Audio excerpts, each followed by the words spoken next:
Hey everybody, welcome to this video. The sound that you are listening to is actually a single instrument rack made within Ableton.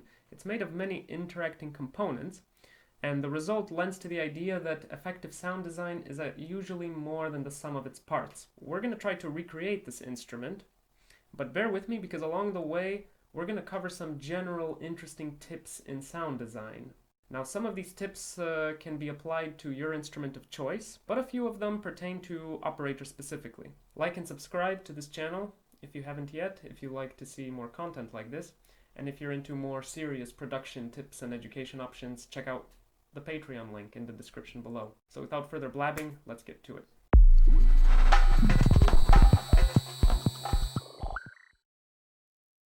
Operator has the ability to loop all of its envelopes, right? Not just the amp envelope. The filter envelope can also be looped. The pitch envelope can also be looped, right? You can play around with the results of this, freely. Also LFO envelope can be looped, and so on. What this does is that if I have this playing, this little sine wave here, you can hear that altering the time here on this loop, as well as playing with the decay and sustain, will give you access to all sorts of different, playful, repeating textures, Now we're going to try to go all out on this, right? So let's go ahead and put on all the other oscillators up a little bit, right? And we're going to change the algorithm of this to this box thing. Why? Because there's actually two parallel outputs here, which is cool, as well as the FM function, which is actually quite important when making bell sounds, right? So what we have to do next is actually change the shapes of all the envelopes on these oscillators to kind of give them each a different sort of movement, and amplitude.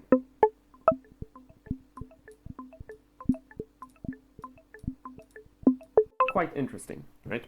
Okay, so now the next step is to actually get this going for some time, right? Get it going for some time. So what I would do is actually go into the MIDI effects, and we're gonna need the note length for this, right? Let's bring that all the way up to 60 seconds and bring the gate to 200%. This effectively gives us an even greater length than the maximum setting of the note length. So now check it. I'm just gonna sweep through a harmonious chord. No hands, it will just keep on playing.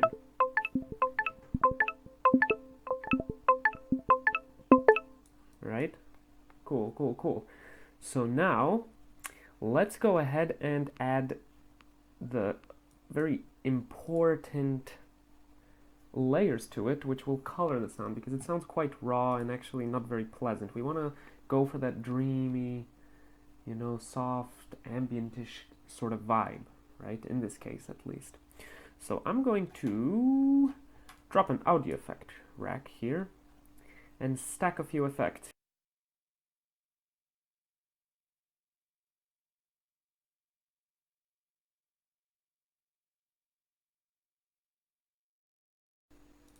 Now, changing the shape of the envelopes will also give us interesting effects. Check this.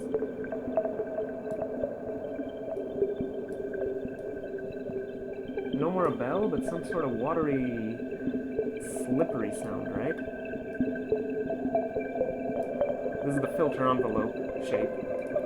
We can change different shapes on the oscillators.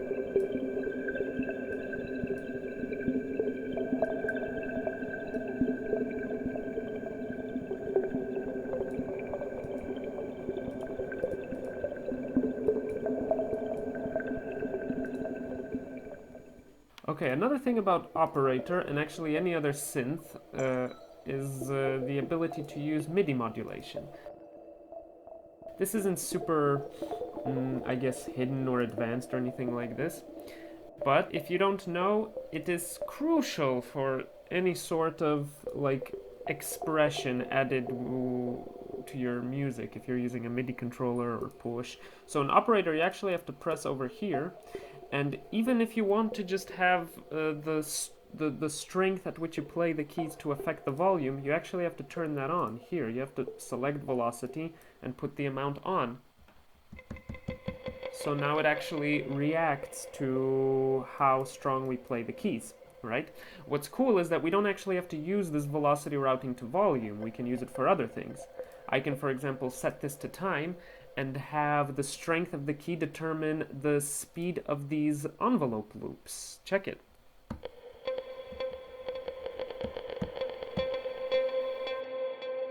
The shape of the sound will very much depend on how strong we press these keys. Continuing with this, you might want to take a look at aftertouch. If you're using a keyboard with aftertouch, or push also, you can, for example, I don't know, set this to filter frequency, right? And if we bring this amount all the way up,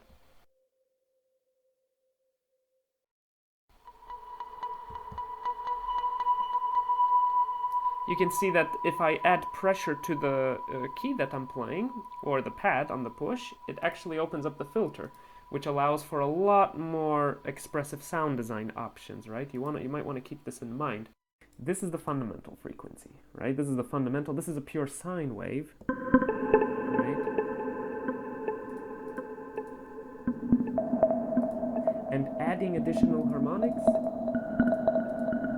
you can see over here in the picture how it's becoming an increasingly more complex shape, right? So, knowing this, you can play around with all of the timbres of all these, because notice they're all sine waves. I can add additional harmonics here and actually get rid of the fundamental. Now we're going to go into a little bit more abstract territory, right?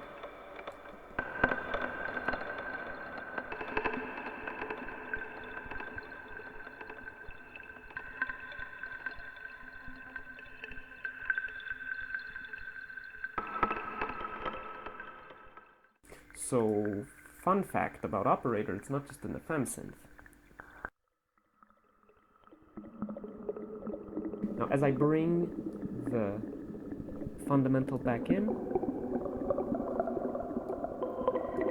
we're starting to get that full, rich sound again, right?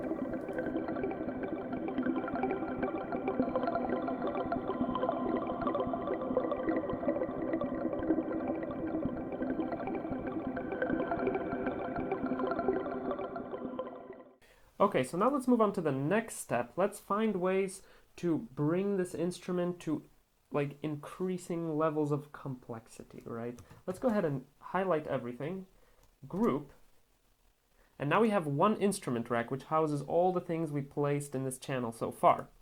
I'm going to go ahead and take this operator here and group it as well. So now we have an instrument rack inside an instrument rack. You can see the possibilities going from here.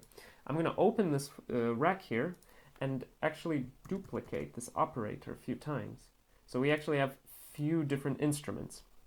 Now I'm going to change the sound a little bit on each one here. Let's go ahead and change this second one, the oscillator A, to square wave, and maybe a little bit different coarse settings on these other oscillators.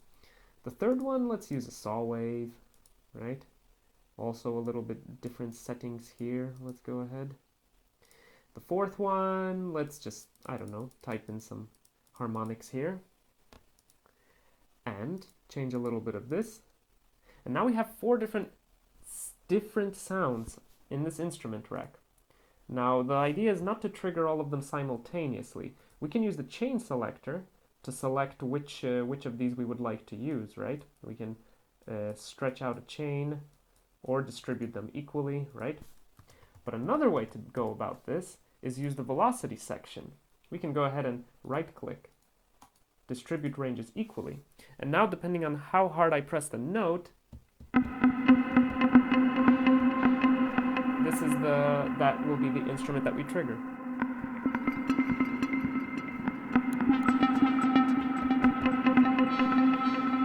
Right? What's more is we can take the velocity MIDI effect here, change this to fixed, and this knob here will control the velocity regardless of how hard we press the note. Right? We can modulate this in different ways, we can also put the random up so that every time a note is triggered,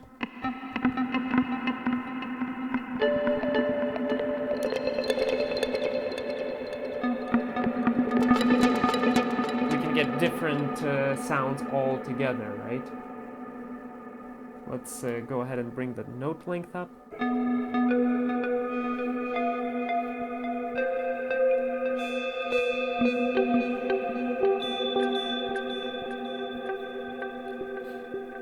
You maybe will start to see the possibilities from this point of how all of the things that we covered in this video and all other possible aspects of sound design can be intertwined, right? Used in ways where the interactions of all these things that we know will actually produce much different, much varied sounds, right, than your simple wave plus filter in a synthesizer, right? This is where getting into these custom rack constructions becomes very deep, and the possibilities really can be astounding, right? Okay, so that pretty much completes this tutorial in this video. I hope you enjoyed it, I hope you learned a lot, or something at least, and I hope you gained some inspiration for some sound design ideas. The next videos will deal with some different stuff. I think we've all had enough of operator for now. So we're going to tackle something completely different. Thanks for watching, and see you next time. Peace out.